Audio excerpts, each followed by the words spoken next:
dimokiraasii, mirgi namummaa, olaantummaan seeraa ka biyya Itoophiyaa keessatti gareedhaan wal ijaaranii dhiibbaa geessaa turan kana mootummaan ragaasaa ji'a 5 ji'a 4 funaannatee to'annaa jala oolchuun kun tarkaanfii guddaadha jechuudha. Qabeenya biyya kanaallee mirga biyya kanaallee waa hunda saamanii rakkoo biyya kana keessa galchan to'annaa kana itti fudhachuun seeraanillee biyya Itoophiyaa keessatti isa duraati jechuudha. Garuu asirratti akka ogeessa seeraa wanti an jedhu namoonni amma qabaman kun akka isaan yoo namoota duraanii karaa malee qabanii reebanii kottee buqqisanii mirga isaanii kan namummaa dhiiban san osoo hin ta'in sanuu ragaa funaananii ragaarratti hundaa'anii akkuma qabanii mana murteetti dhiyeessuun kun amaanaa uummanni mootummaa irraa qabu ol kaasaa isaan warra mootummaa gaggeessaa jiran kanaafillee humna gaarii ta'a.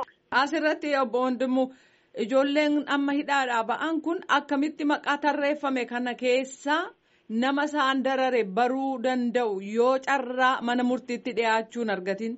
Isaan garii maqaa hin beeku. Maqaan isaanii xiqqaadha malee nama 2, 3, 4 ta'an malee hin beekan. Hundi isaanii garuu kabbee jedhu. Kabbeen kunneen maqaan isaanii wanti dhoffatanii minaalbaata rakkoon akka kanaa yoo dhufe jedhaniiti. Ka Qilinxootti, Qaallixitti, Ma'aakkalaayitti, Shawaarobiitti, Baatuu yookiin Zuwayitti, Xollaayitti amma warri miidhaan irra ga'e kabbee jedhaniin kana maqaan beekne malee bifaaf qaamaan hin beekan. Mana murteetti dhiyaatanii eeruu irratti kennuu hin danda'u jechuudha. Kana biratti immoo ijoolleen kotteen isaanii buqqifame. Nafni isaanii faanni gadi aanu kun irraa kaacha'ee yoo san goggogee na bira kaayan kana bira jiraadhallee akka ezibiitiifitti jechuudha. Ijoollee yoo ta'an qaama gogaa isaanii kan luka faana isaanii gataa kanarraa ka'e kuma jiruuf kaachisanii na kennanii maharrabiin dheedaan tokko seenaan hin kaasa jedhee komadiinoo koo keessaa qaba jechuudha. Hin jira isallee muqisuu hin danda'anii mana murteetti dhiyaatanii eebaaluu jedhanii eeruu kennuu hin danda'u jechuudha. Waan miilla isaaniirraa kutan foon isinitti kennanii? Kottee isaarraa buqqa'ee faana kana rarraasanii yoo reebanii jedhanii torbaan 2 booda akkuma jirutti irraa kaasu. Isa san goggogsanii qabanii soofti peepariidhaan qabanii dhaddacha murtee keessatti harka jalaatiin kennanii hamma ammaallee qabadhee kaayee taa'an yeroon itti eeggamu jechuudhaaf jecha kunis jiraachuu hin danda'a akka jibiitiitti. Ijoolleen garuu warri dararaman suni mana murtiitti nama isaan darare ibsuudhaaf seerri eeyyamaafi? Kennuufii qaba jedhee tamana. Seerri dhorku hin jiru. Namni tokko nama miidhaa isarratti geesse mana murteedhiifi bakka argettu itti iyyee qaama seeraa qabsiifachuu waan danda'uufi achi keessa dhaabbatanii mana murteetirratti namni kun nama waan akkana godhee dhaddachi maqaa isaa akkanaa kennu yookaan immoo dhaddachi maqaa isaa akkanaa gaafatu jedhee gaafachuu hin danda'a. Manni murtee yoo didellee qaamni amma jijjiirama yookiin riiformii gaggeessaa jiru kun warra Ma'aakalaayii keessa hojjate tokko haga tokkootitti akka kanarraa bilisan ta'in waan beekaniif maqaa isaanii isaan illee kennuufii hin danda'an. Nama qorataa jiru beekuu jechuu. Warra Ma'aakalaayii keessatti ilmoo namaa sanyiin isaan magarre kolaasaa turan, reebaa turan, walirraa qaqqabaabbalanii tokko kennee akka waraabessa harree akka uffadhetti argateetitti bubbutanii akka hin jirre godhanii. Wal gargaaranii kan beekun ijoollee kana rakkoo dhageessan jechuudha. Warri Ma'aakalaayii keessa jiru tokkoon isaan illee dhiibbaa kanarraa bilisa ta'uu hin danda'an. Kan biraa manni hidhaa dhoksaa akka jirudha kan ibsame. Manni hidhaa sanuu magaalaa Finfinnee handhuura Itoophiyaa qofa osoo hin ta'in handhuura Afrikaa taate ka dippiloomaatiin namni dhibba keessatti argamu. Manni hidhaa 7 dhoksaadhaan argamuu jechuun biyyi Itoophiyaa waggaa 27 dabre kana namoota akkam baay'ee tokkisaadhaan gara jabeeyyii isaaniin akka gaggeeffame mirkaneessa jechuudha. Kana muluu yoo nu dhaddacha irratti iyyinu mana dukkanaatti jira, mana dhoksaa hidhaatti jira, reebamaa jira yoo jedhani warri kominikeeshinii keessa hojjetoonni kunoo ministirootatti waan kunniin waan kachaa turan. Kun mootummaa abbaa irree biyya kana barbadeessee nyaatee qorqee fixeeni qaanii guddaadha. Uummata immoo olaantummaa seeraatiif akka rakkoon biyya kana keessa ture iyyaa tureef mirga guddaadhaaf olaantummaa guddaadha. Mootummaa amma jiru kana ammoo barnoota irraa argatee egzibiitii godhee uummanni akka ilaalu addunyaan akka ilaalu maaltu achi keessatti raawwatamaa ture. Eenyutu achi keessatti ajjeefamaa ture. Eenyutu achi keessatti reebamaa ture. Fakkeenyaaf namni Nadhii Gammadaa jedhamu. Ijoolleen Oromoo kan abaawoodhaa waggaa 27 kana achi buuteen isaan jiru. Ebaloo odoo hin jedhin saba kana saba san odoo hin jedhinitti wanni akka kanaa kana naannoon Salganuu namoonni federaalawaa hundi isaatu akka dhugaan kun baatuuf akka rakkoon kun hiikamu qabsaa'uu qabu.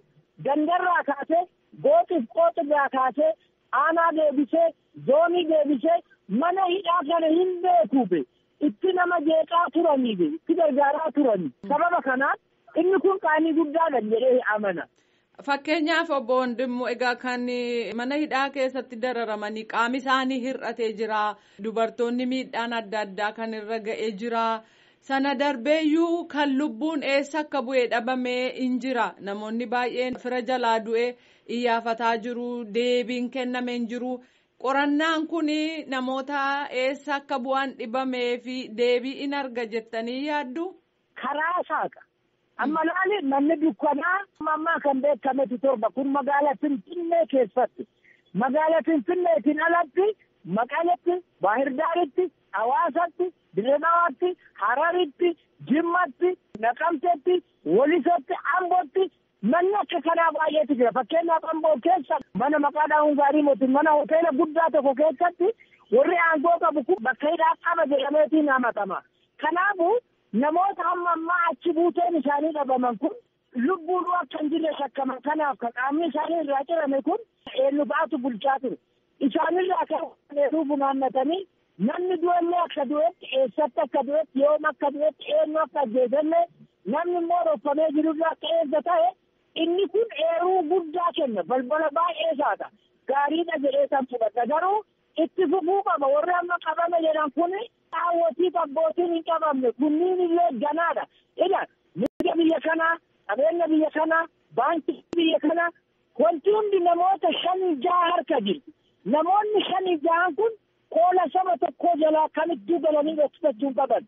Amma mana hidhaa kan dhoksaa torba kanaaf kaawwan illee kan beeku nama hedduu odoo hin ta'in namoota muraasaa warra deeninatiidhaan beeraayii merrejaa keessa hojjetu. Wanti si dinqisiisu addunyaa irratti poolisii yakkamaa tokko yoo shakkee qoratu kophaasaa qorata. Maaliif? Kophaasaa saayinsii poolisiitiin fayyadamee qoratee yoo irratti yakka argee jedhe yakka san galmeessee gara baalangaa dabarsu. Seerri addunyaa irra jiru ka Itoophiyaa keessa illee ture bara Dargii bara Haile Sillaasee kan. Addawaayiin garuu keessattuu muummichi ministeeraa kan amma hin jirre Kaabrii ta'an kun waggaa jiran maal godhanii poolisiin nama tokko adda isaa qorachuu hin danda'u. Abbaa alangaa wajjin qorata. Abbaa alangaa wajjin reeba. Abbaa alangaa wajjin ragaa itti qopheessan. Laal abbaan alangaa erga poolisii wajji taa'eetiin shakkamaa san qorate himataa ta'uu hin danda'u. Namni kun waa hunda isatu beeka jechuudha. Nama tokko kan shakkame kan qoratu aanaa keessatti, ganda keessatti, bakka jiru hundattuu poolisiin abbaa alangaa wajjin qoratan. Gareedhaan qoratan. Gareedhaan reeban. Gareedhaan ragaa sobaa qindeessan. Jijjiirama kana hundi isaatu alaa keessatti yoo wal gargaare hiiqabaa jechuudha. Karaa guddaa, carraa guddaa saaqa jedhee kan amana manni hidhaa dhoksaa argamuun kun. Obbo Wandimmoo Ibsaa deebii nuuf laattaniif hedduu galatoomaa. Isinillee baay'ee galatooma. Mirgi dimokiraasii, mirgi namummaa, olaantummaan seeraa ka biyya keessatti gareedhaan wal ijaaranii dhiibbaa geessaa turan kana mootummaan ragaasaa ji'a 5-4 funaannatee to'annaa jala oolchuun kun tarkaanfii guddaadha jechuudha. Qabeenya biyya kanaallee mirga biyya kanaallee waa hunda saamanii rakkoo biyya kana keessa galchan to'annaa kana itti fudhachuun seeraanillee biyya Itoophiyaa keessatti isa duraati jechuudha. Garuu asirratti akka ogeessa seeraa maaliidha wanti an jedhu namoonni amma qabaman kun akka isaan yoo namoota duraanii karaa malee qabanii reebanii kottee buqqisanii mirga isaanii kan namummaa dhiiban san osoo hin ta'in sanuu ragaa funaananii ragaarratti hundaanii akkuma qabanii mana murteetti dhiyeessuun kun amaanaa uummanni mootummaa irraa qabu ol kaasaa isaan warra mootummaa gaggeessaa jiran kanaafillee humna gaarii ta'a. Asirratti obbo Wandimmoo ijoolleen amma hidhaadhaa ba'an kun akkamitti maqaa tarreeffame kana keessa nama isaan darare baruu danda'u yoo carraa mana murtiitti dhiyaachuun argatin. Isaan garii maqaa hin beeku. Maqaan isaanii xiqqaadha malee nama 2-3-4 ta'an malee hin beekan. Hundi isaanii garuu kabbee jedhu. Kabbeen kunneen maqaan isaanii wanti dhoffatanii minaalbaata rakkoon akka kanaa yoo dhufe jedhaniiti. Ka Qilinxootti, Qaallixitti, Ma'aakkalaayitti, Shawaroobiitti, Baatuu yookiin Zuwayitti, Xollaayitti amma warri miidhaan irra ga'e kabbee jedhaniin kana maqaan beekne malee bifaaf qaamaan hin beekan. Mana murteetti dhiyaatanii eeruu irratti kennuu hin danda'u jechuudha. Kana biratti immoo ijoolleen kotteen isaanii buqqifame. Nafni isaanii faanni gadi aanu kun irraa kaacha'ee yoo san goggogee na bira kaayan kana bira jiraadhallee akka ezibiitiifitti jechuudha. Ijoollee yoo ta'an qaama gogaa isaanii kan luka faana isaanii gataa kanarraa ka'e hojiin kaachisanii akka kennanii maharrabiin dheedaan tokko seenaan hin kaasa jedhee komodiinoo koo keessaa qaba jechuudha. Hin jira isallee muqisuu hin danda'anii mana murteetti dhiyaatanii eebaaluu jedhanii eeruu kennuu hin danda'u jechuudha. Waan miilla isaaniirraa kutan foon isinitti kennanii? Kottee isaarraa buqqa'ee faana kana orrarraatanii yoo reebanii jedhanii torbaan tokko torbaan lama booda akkuma jirutti irraa kaasu. Isa san goggogsanii qabanii soofti peepariidhaan qabanii dhaddacha murtee keessatti harka jalaatiin kennanii hamma ammaallee qabadhee kaayee taa'an yeroon itti eeggamu jechuudhaaf jettu kunis jiraachuu hin danda'a akka jibiitiitti.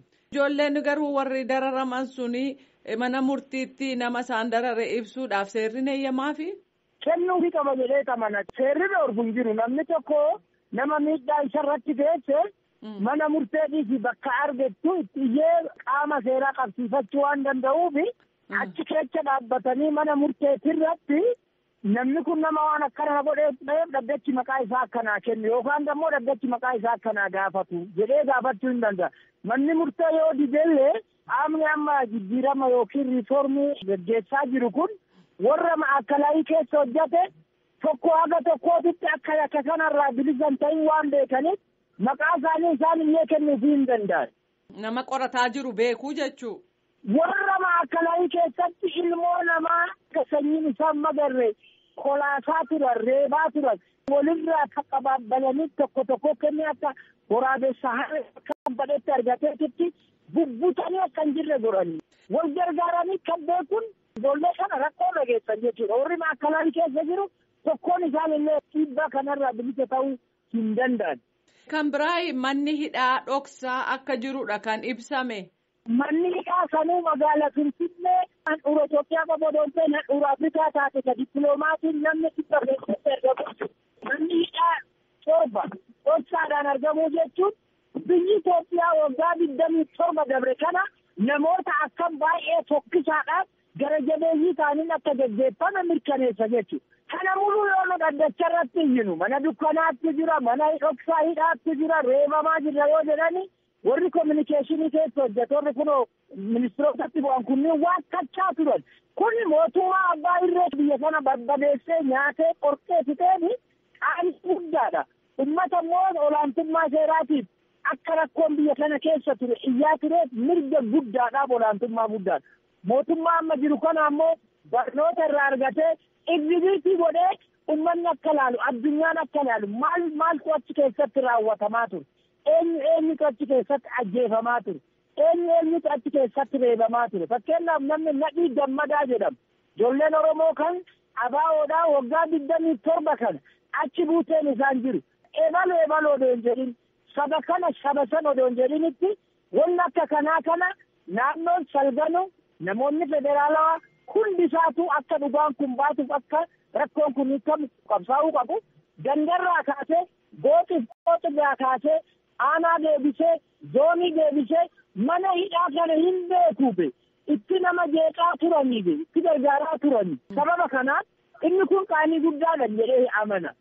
Fakkeenyaaf obbo Wandimmoo egaa kan mana hidhaa keessatti dararamanii qaami isaanii hir'atee jira. Dubartoonni miidhaan adda addaa kan irra ga'ee jira. Sana darbeeyyuu kan lubbuun eessa akka bu'ee dhabamee hin jira. Namoonni baay'een fira jalaa du'ee iyyafataa jiru. Deebiin kennamee hin jiru. Qorannaan kun namoota eessa akka bu'an dhibamee fi deebii in arga jettanii yaaddu? Karaa saaqa. Amma laali manni dukkanaa ammaa kan beekametu torba kun magaalaa Finfinnee keessatti. Magaalaa Finfinneetiin alatti Maqaleetti, Baahirdaaritti, Hawaasatti, Dirreedawaatti, Hararitti, Jimmatti, Naqamteetti, Walisotti, Ambootti manni akka kanaa baay'eetu jira. Fakkeenyaaf Amboo keessa mana maqaadhaan Hungaarii mootiin mana hoteela guddaa tokko keessatti warri aangoo qabu kun bakka hidhaa qaba jedhameetiin hamatama. Kanaafuu namoota amma ammaa achi buuteen isaanii dhabaman kun lubbuun akka hin jirre shakkaman kanaaf kan qaamni isaanii irraa cirame kun eenyu ba'atu bulchaa ture.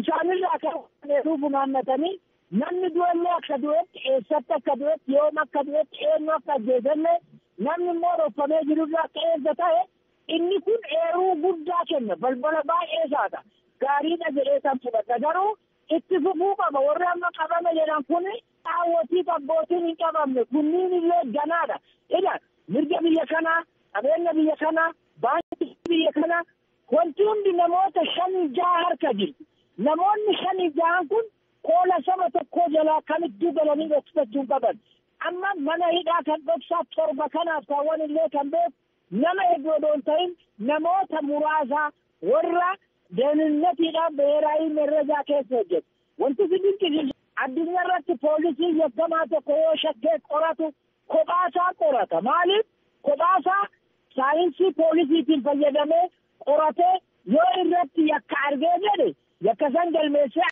gara baalangaa dabarsu seerri addunyaarra jiru ka Itoophiyaa keessallee ture bara Dargii bara Haile Sillaasee kan Adawaayiin garuu keessattuu muummichi ministeeraa kan amma hin jirre kaabrii ta'an kun waggaa jiran maal godhanii poolisiin nama tokko adda isaa qorachuu hin danda'u abbaa alangaa wajjin qorata abbaa alangaa wajjin reeba abbaa alangaa wajjin ragaa itti qopheessan laal abbaan alangaa erga poolisii wajji taa'eetiin shakkamaa san qorate himataa ta'uu hin danda'u namni kun waa hunda isatu beeka jechuudha nama tokko kan shakkame kan qoratu aanaa keessatti ganda keessatti bakka jiru hundattu poolisiin abbaa alangaa wajjin qoratan gareedhaan reeban gareedhaan ragaa sobaa qindeessan jijjiirama kana hundi isaatu alaa keessatti yoo wal gargaare fiixabaa jechuudha karaa guddaa carraa guddaa saaqa jedhee kan amana manni hidhaa dhoksaa argamuun kun. Obbo Wandimmoo Ibsaa deebinaa laattaniif hedduu galatoomaa. Isinillee baay'ee galatooma.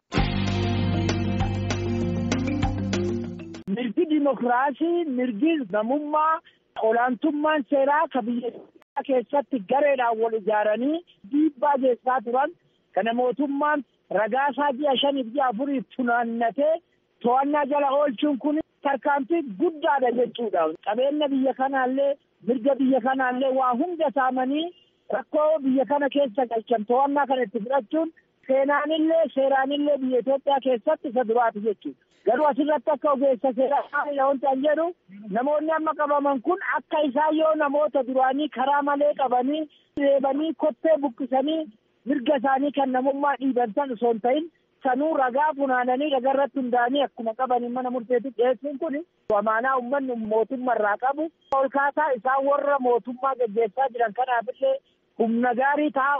Asirratti obbo Wandimmoo ijoolleen amma hidhaadhaa ba'an kun akkamitti maqaa tarreeffame kana keessa nama isaan darare baruu danda'u yoo carraa mana murtiitti dhiyaachuun argatin.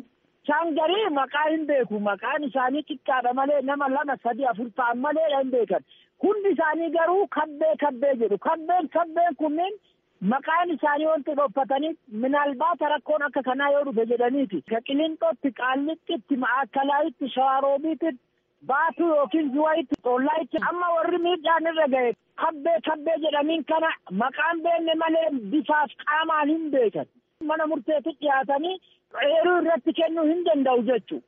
Kana biratti immoo ijoolleen kotteen isaanii buqqifame nafni isaanii faanni gadi aanu kun irraa kaacha'ee yoo san goggogee na bira kaayan kana bira jiraadhallee akka ezibiitiifitti jechuudha. Ijoollee yoo qaama gogaa isaanii kan luka faana isaanii gataa kanarraa ka'e hojiruuf kaachisanii akka kennanii maharrabii midheedhaan tokko seenaan hin kaasa jedhee komodiinoo koo keessaa qaba jechuudha hin jira isallee muqishuu hin danda'anii mana murteetti dhiyaatanii eebaaluu jedhanii eeruu kennuu hin danda'u jechuudha. Waan miilla isaaniirraa kutan foon isinitti kennanii? Kottee isaarraa buqqa'ee faana kana orrarraatanii yoo reebanii jedhanii torbaan 2 booda akkuma jirutti irraa kaasu.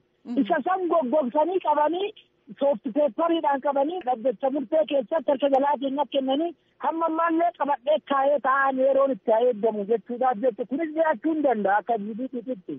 Ijoolleen garuu warri dararaman suni mana murtiitti nama isaan darare ibsuudhaaf seerri eeyyamaafi? Kennuufii qaba jedhee amana. Seerri dhorku hin jiru namni tokko nama miidhaa isarratti geesse mana murteetii bakka argettu itti iyyee qaama seeraa qabsiifachuu waan danda'uufi achi keessa dhaabbatanii mana murteetirratti namni kun nama waan akkana godhee ta'eef dhaddachi maqaa isaa akkanaa kennu yookaan immoo dhaddachi maqaa isaa akkanaa gaafatu jedhee gaafachuu hin danda'a. Manni murtee yoo didellee qaamni amma jijjiirama yookiin riiformii gaggeessaa jiru kun warra maakalaayii keessa hojjate tokko haga tokkootitti akka yakka kanarraa bilisan ta'in waan beekaniif maqaa isaanii isaan illee kennuufii hin danda'an. Nama qorataa jiru beekuu jechuu. Warra maakalaayii keessatti ilmoo namaa akka sanyiin isaan magarre kolaasaa turan reebaa turan walirraa akka qabaabbalanii tokko kennee akka waraabessa harree akka badhetti argateetitti bubbutanii akka jirre godhanii wal gargaaranii kan beekuun ijoollee kana rakkoo dhageessan jechuudha. Warri maakalaayii keessa jiru tokkoon isaan illee dhiibbaa kanarraa bilisa ta'uu hin danda'an. Kan biraa manni hidhaa dhoksaa akka jirudha kan ibsame. Manni hidhaa sanuu magaalaa Finfinnee handhuura Itoophiyaa qaboodoontee handhuura Afrikaa taate ka dippiloomaatiin namni dhibba keessatti argamu. Manni hidhaa torba dhoksaadhaan argamuu jechuun biyyi Itoophiyaa waggaa 27 dabre kana namoota akkam baay'ee fokkisaadhaan gara jabeeyyii ta'aniin akka gaggeeffame mirkaneessa jechuudha. Kana muluu yoo dhaddacha irratti iyyinu mana dukkanaatti jira, mana dhoksaa hidhaatti jira, reebamaa jira yoo jedhani warri kominikeeshinii keessa hojjetoonni kunoo ministirootatti bu'an kunniin waan kachaa turan. Kun mootummaa abbaa irree biyya kana barbadeessee nyaatee qorqee fixeeni qaanii guddaadha. Uummata immoo olaantummaa seeraatiif akka rakkoon biyya kana keessa ture iyyaa tureef mirga guddaadhaaf olaantummaa guddaadha. Mootummaa amma jiru kana ammoo barnoota irraa argatee igribiitii godhee uummanni akka laalu addunyaan akka laalu maaltu achi keessatti raawwatamaa ture. Eenyutu achi keessatti ajjeefamaa ture. Eenyutu achi keessatti reebamaa ture. Fakkeenyaaf namni Nadhii Gammadaa jedhamu. Ijoolleen Oromoo kan ABO'dhaa waggaa 27 kana achi buuteen isaan jiru. Ebaloo odoo hin jedhin saba kana saba san odoo hin jedhinitti wanni akka kanaa kana naannoon salganu namoonni federaalawaa hundi isaatu akka dhugaan kun baatuuf akka rakkoon kun hiikamu qabsaa'uu qabu. Gandarraa kaasee gooxiif qooxirraa kaasee aanaa deebisee zoonii deebisee mana hidhaa kana hin beekuufe itti nama jeeqaa turaniifi itti gargaaraa turanii sababa kanaan inni kun qaanii guddaadha jedhee amana. Fakkeenyaaf obbo Wandimmoo egaa kan mana hidhaa keessatti dararamanii qaami isaanii hir'atee jira. Dubartoonni miidhaan adda addaa kan irra ga'ee jira. Sana darbeeyyuu kan lubbuun eessa akka bu'ee dhabamee hin jira. Namoonni baay'een fira jalaa du'ee iyyafataa jiru. Deebiin kennamee hin jiru.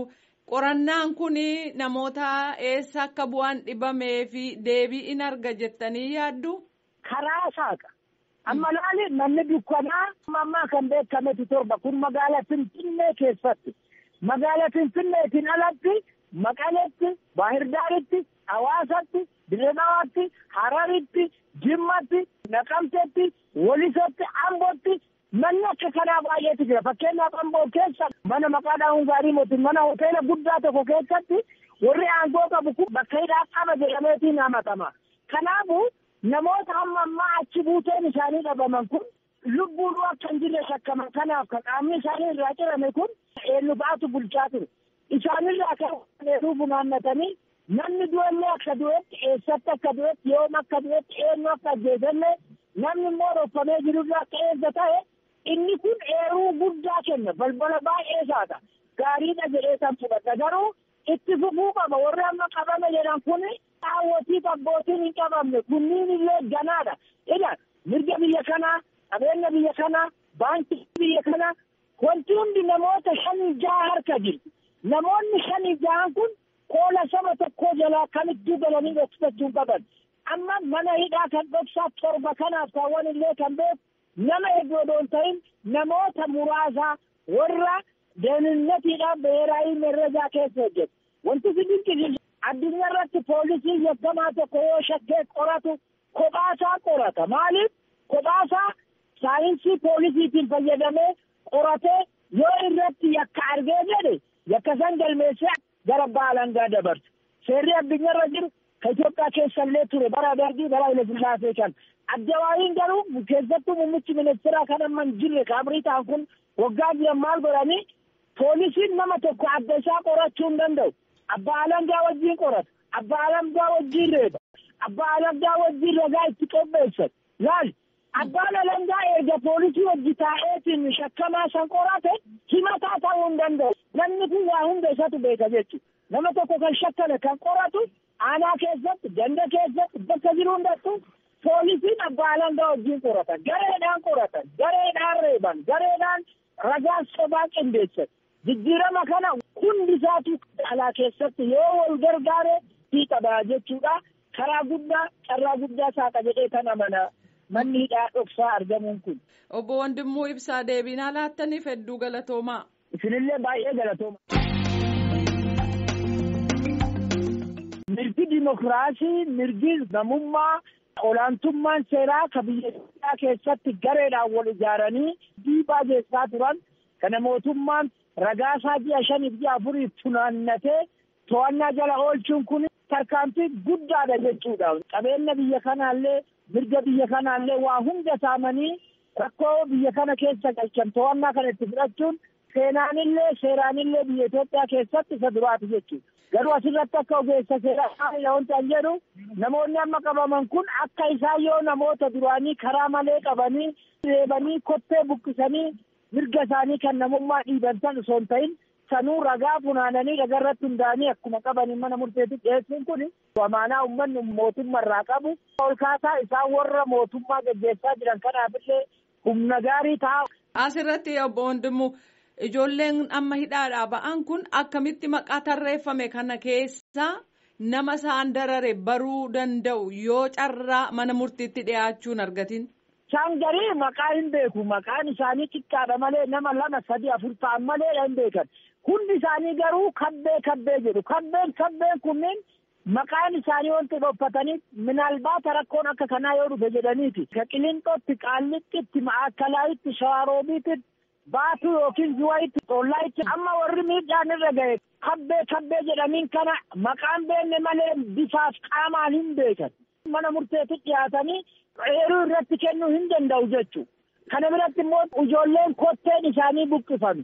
Nafni isaanii faanni gadi aanu kun irraa kaacha'ee yoo san goggogee na bira kaayan kana bira jiraadhallee akka ezibiitiifitti jechuudha. Ijoollee yoo ta'an qaama gogaa isaanii kan luka faana isaanii gataan irraa ka'e kuma jiruuf kaachisanii na kennanii maharrabiin dheedaan tokko seenaan hin kaasa jedhee komadiinoo koo keessaa qaba jechuudha. Hin jira isallee muqishuu hin danda'anii mana murteetti dhiyaatanii eebaaluu jedhanii eeruu kennuu hin danda'u jechuudha. Waan miilla isaaniirraa kutan foon isinitti kennanii? Kottee isaarraa buqqa'ee faana kana rarraasanii yoo reebanii jedhanii torbaan 2 booda akkuma jirutti irraa kaasu. Isa san goggogsanii qabanii soofti peepariidhaan qabanii dhaddacha murtee keessatti harka jalaatiin na kennanii hamma ammaallee qabadhee kaayee taa'an yeroon itti eeggamu jechuudhaaf jecha kunis jiraachuu hin danda'a akka jibiitiitti. Ijoolleen garuu warri dararaman suni mana murtiitti nama isaan darare ibsuudhaaf seerri eeyyamaafi? Kennuufii qaba jedhee tamana. Seerri dhorku hin jiru. Namni tokko nama miidhaa isarratti geesse mana murteetii bakka argettu itti iyyee qaama seeraa qabsiifachuu waan danda'uufi achi keessa dhaabbatanii mana murteetirratti namni kun nama waan akkana godhee ta'eef dhaddachi maqaa isaa akkanaa kennu yookaan immoo dhaddachi maqaa isaa akkanaa gaafatu jedhee gaafachuu hin danda'a. Manni murtee yoo didellee qaamni amma jijjiirama yookiin riiformii gaggeessaa jiru kun warra Ma'aakalaayii keessa hojjate tokko haga tokkootitti akka kanarraa bilisan ta'uu waan beekaniif maqaa isaanii isaan illee kennuufii hin danda'an. Nama qorataa jiru beekuu jechuu. Warra Ma'aakalaayii keessatti ilmoo namaa sanyiin isaan magarre kolaasaa turan, reebaa turan, walirraa qaqqabaabbalanii tokko kennee akka waraabessa harree akka badhetti argateetitti bubbutanii akka hin jirre godhanii. Wal gargaaranii kan beekun ijoollee kana rakkoo dhageessan jechuudha. Warri Ma'aakalaayii keessa jiru tokkoon isaan illee dhiibbaa kanarraa bilisa ta'uu hin danda'an. Kan biraa manni hidhaa dhoksaa akka jirudha kan ibsame. Manni hidhaa sanuu magaalaa Finfinnee handhuura Itoophiyaa qaboodoontee handhuura Afrikaa taate ka dippiloomaatiin namni dhibba keessatti argamu. Manni hidhaa 7 dhoksaadhaan argamuu jechuun biyyi Itoophiyaa waggaa 27 dabre kana namoota akkam baay'ee tokkisaadhaaf gara jabeeyyii isaaniin akka gaggeeffame mirkaneessa jechuudha. Kana muluu yoo nu dhaddacha irratti iyyinu mana dukkanaatti jira, mana dhoksaa hidhaatti jira, reebamaa jira yoo jedhani warri kominikeeshinii keessa hojjetorri kunoo ministirootatti bu'an kunniin waan kachaa turan Kun mootummaa abbaa irree biyya kana barbadeessee nyaatee qorqee fixeen qaanii guddaadha. Uummata immoo olaantummaa seeraatiif akka rakkoon biyya kana keessa ture iyyaa tureef mirga guddaadhaaf olaantummaa guddaadha. Mootummaa amma jiru kana ammoo barnoota irraa argatee igribiitii godhee uummanni akka laalu addunyaan akka laalu maaltu achi keessatti raawwatamaa ture. Eenyutu achi keessatti ajjeefamaa ture. Eenyutu achi keessatti reebamaa ture. Fakkeenyaaf namni Nadhii Gammadaa jedhamu. Ijoolleen Oromoo kan ABO'dhaa waggaa 27 kana achi buuteen isaan jiru.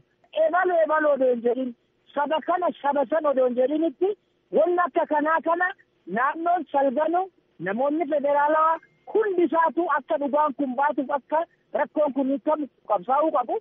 Gandarraa kaasee gooxiif qooxirraa kaasee aanaa deebisee zoonii deebisee mana hidhaa kana hin beekuufe itti nama jeeqaa turaniifi itti gargaaraa turanii. Sababa kanaaf inni kun qaanii guddaadha jedhee amana.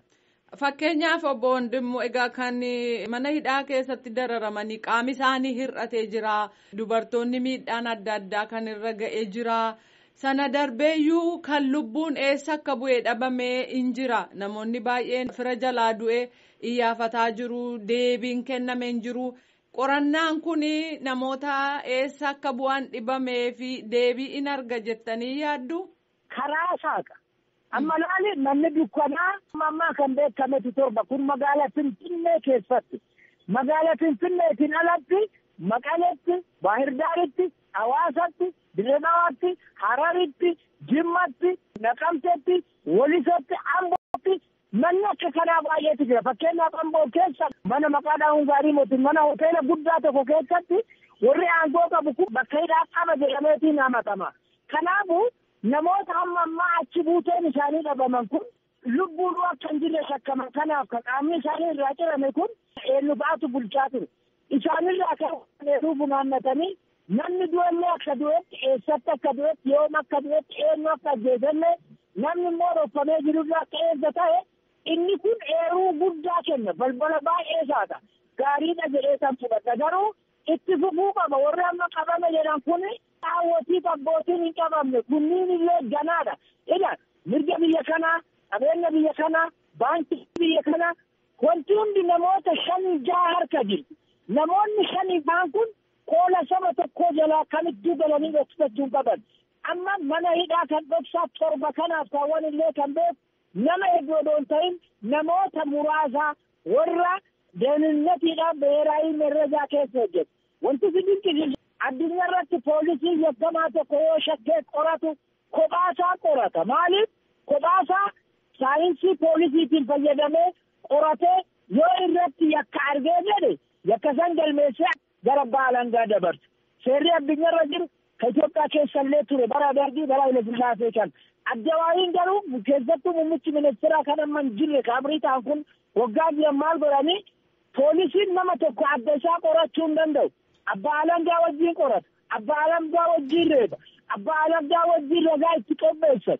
Laal abbaan alangaa erga poolisii wajji taa'eetiin shakkamaa san qorate himataa ta'uu hin danda'u. Namni kun waa hunda isatu beeka jechuudha. Nama tokko kan shakkame kan qoratu aanaa keessatti, ganda keessatti, bakka jiru hundattuu poolisiin abbaa alangaa wajjin qoratan. Gareedhaan qoratan. Gareedhaan reeban. Gareedhaan ragaa sobaa qindeessan. Jijjiirama kana hundi isaatu alaa keessatti yoo wal gargaare hiiqabaa jechuudha. Karaa guddaa, carraa guddaa saaqa jedhee kan amana manni hidhaa dhoksaa argamuun kun. Obbo Wandimmoo Ibsaa deebii nuu laattaniif hedduu galatoomaa. Isinillee baay'ee galatooma.